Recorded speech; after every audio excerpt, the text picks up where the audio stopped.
This two-story wood frame building was erected in 1885 by Samuel Trebby.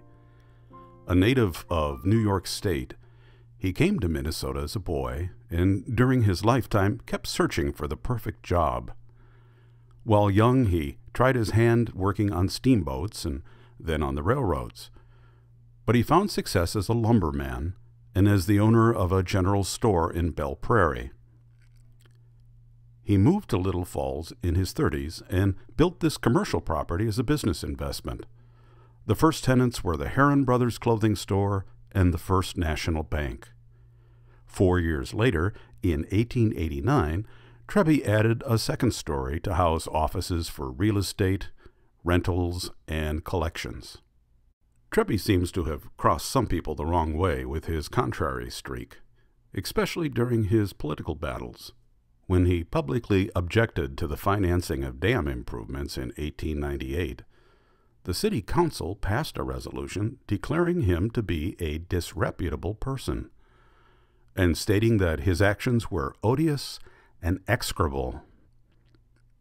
Trebby sued the Daily Transcript newspaper for libel for reporting the story and won, even though the newspaper claimed that it was just reporting the news. The case, Trebby versus Transcript, is still cited in the Handbook for Minnesota Cities.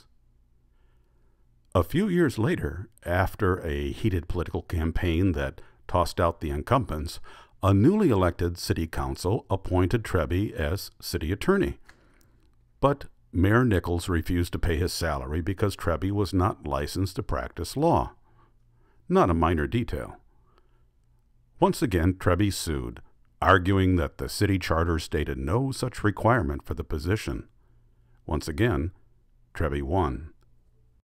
He never gave up his search for that perfect occupation.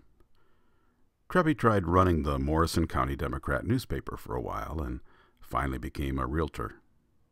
When he died in 1919, he was county coroner.